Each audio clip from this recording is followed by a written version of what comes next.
Hi guys, welcome to my channel. Hope you all are doing good. Guys, आज मैं आप लोगों के साथ शेयर करने वाली हूँ। जितनी भी प्रेग्नेंट लेडीज हैं उन लोगों ने देखा होगा कि हमारा सेकंड ट्राइमेस्टर के बाद क्या होता है, जो स्किन के एरियाज होते हैं वो काफी हद तक ब्लैक होने लगते हैं। हमारी जो स्किन है वो बहुत ज्यादा ब्लैक होने लगती है। अगर हम बात करें तो हमारा जो नेक एरिया है, इस नेक की जो स्किन है वो आपकी बहुत ज्यादा काली होने लगेगी। आपकी जो एल्बोज है वो बहुत ज्यादा काली होने लगेंगी। आपकी जो फिंगर टिप्स होती हैं, ये जॉइंट्स होते हैं, ये बहुत ज्यादा काले होने लगते हैं। घुटने काले होने लगते हैं, आपकी थाइस काली होने लगती हैं। इवन आपका जो प्राइवेट पार्ट है वहां पर भी काफी ज्यादा डार्कनेस आ जाती है। तो प्रेगनेंसी में ऐसा क्यों होता है और क्या ये प्रेगनेंसी के बाद भी रहेगा या फिर इसको कैसे ठीक किया जा सकता है, तो आज के वीडियो में मैं आप सब लोगों के साथ ये सारी चीजें शेयर करूंगी। प्लस कुछ मिथ्स भी हैं कि अगर स्किन डार्क होने लगती है, डल होने लगती है, तो बॉय होने वाला है या गर्ल होने वाली है। तो ये जो मिथ है ये भी इसको ब्रेक करेंगे।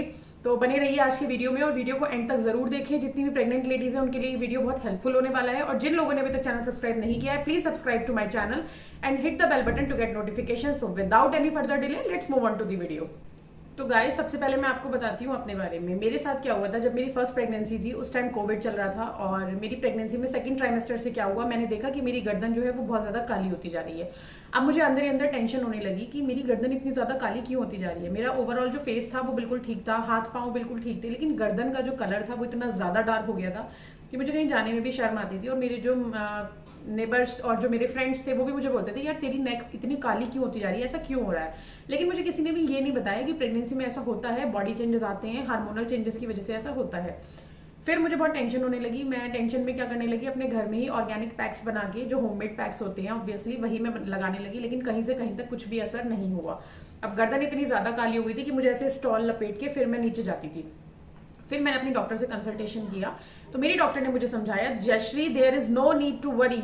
प्रेगनेंसी में बॉडी में बहुत सारे हार्मोनल चेंजेस आते हैं, जिसकी वजह से क्या होता है कि आपकी जो स्किन है वो इतनी ज्यादा काली हो जाती है। तो उसमें बिल्कुल भी टेंशन नहीं लेनी है। मेरी गर्दन का कलर जो था वो बिल्कुल चेंज हो चुका था। ऐसा लगता था कि पता नहीं कितनी टैनिंग मेरी गर्दन पे हो गई, और अगर मैं स्क्रब से इसको हटाऊंगी तो पता नहीं कितना ही गंद निकलने वाला है। लेकिन ऐसा कुछ भी नहीं है। आप कितना भी कुछ भी करेंगे वो नहीं ठीक होने वाला। वो जैसे ही आपकी डिलीवरी हो जाएगी, आपका बेबी एक बार आपके हाथ में आ जाएगा, धीरे धीरे आपकी स्किन अपने आप नॉर्मल हो जाएगी।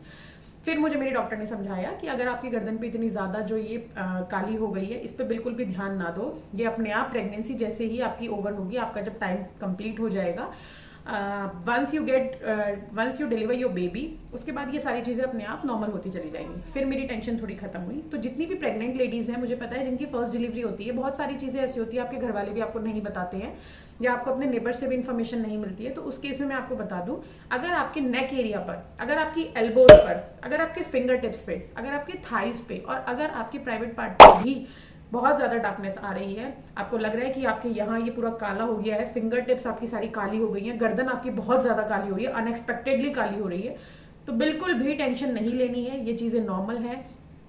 प्रेगनेंसी के टाइम बहुत सारी चीजें बॉडी में चल रही होती हैं, बहुत सारे हार्मोनल चेंजेस होते हैं, जिसकी वजह से हमारी स्किन में इस तरीके के बदलाव आते हैं। तो इसमें बिल्कुल भी आपको टेंशन नहीं लेनी है। कोई कुछ बोल रहा है तो उसको बोलने दीजिए, इग्नोर कीजिए। जैसे ही आपके 9 मंथ्स कंप्लीट हो जाएंगे, आपका बेबी आपके हाथ में आ जाएगा, धीरे धीरे करके ये सारी चीजें ग्रेजुअली चली जाएंगी। तो इसमें आपको बिल्कुल भी टेंशन नहीं लेनी है।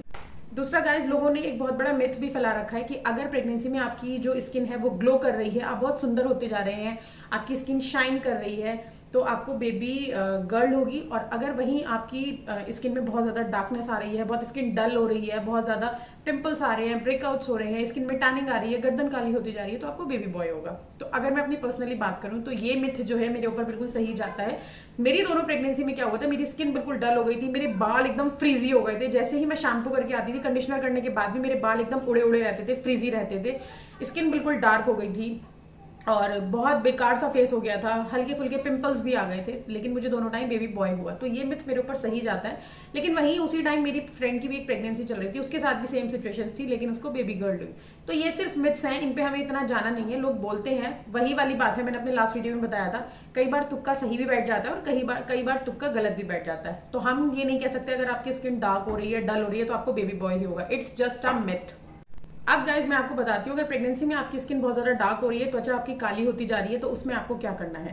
पहली चीज, केमिकल वाली कोई भी क्रीम आप यूज ना करें। आपकी जो गायनेकोलॉजिस्ट आपको क्रीम बताती हैं, जो भी आपको मॉइस्चराइजर बताती हैं, सिर्फ उसी को यूज करें। कोशिश करें आप अपने फेस को, अपनी स्किन को हमेशा मॉइस्चराइज रखें। और मैंने आपको पहले भी बताया था, cold pressed virgin coconut oil से बेटर कुछ भी नहीं है, प्योर ऑर्गेनिक है, कोई नुकसान नहीं है। आपको फायदा ही करेगा। कोशिश करें कि कोल्ड प्रेस्ड अगर आपको वर्जिन ऑयल मिल जाता है तो आप उसी ऑयल को अपनी पूरी बॉडी से अच्छे से मॉइस्चराइज करें, फेस को पे अच्छे से कोकोनट ऑयल से मसाज करें। जहां भी आपको लगता है आपकी गर्दन पे, आपके हाथों पे, पाँव पे, जहां भी आपको लगता है कि त्वचा आपकी काली होती जा रही है, उन सारी जगहों पर कोकोनट ऑयल से अच्छे से मसाज करें। जितना ज्यादा आप कोकोनट ऑयल अपनी बॉडी पे लगाएंगे, जितना अच्छे से आप अपनी बॉडी को मॉइस्चराइज रखेंगे, उतना ही आपकी स्किन जो है वो अच्छी रहेगी।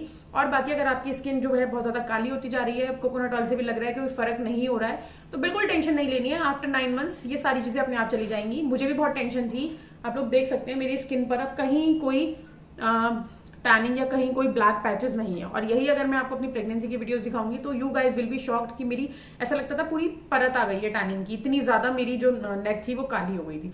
तो ये सारी चीजें ग्रेजुअली धीरे धीरे धीरे धीरे चली जाएंगी, तो बिल्कुल टेंशन नहीं लेना है। कोकोनट ऑयल अच्छे से अपनी बॉडी पे लगाएं, बॉडी को अच्छे से मॉइस्चराइज करें और कोशिश करें आपकी जो गायनेकोलॉजिस्ट आपको क्रीम या ऑइंटमेंट जो भी बताते हैं या कोई भी अच्छा सा बॉडी लोशन मॉइस्चराइजर बताते हैं उसको हमेशा बॉडी पे लगाएं। सोने से पहले जरूर कोशिश करें, रात को सोने से पहले, क्योंकि सबसे ज्यादा इफेक्ट तभी होता है रात को सोने से पहले अच्छे से बॉडी को मॉइस्चराइज करके सोएं।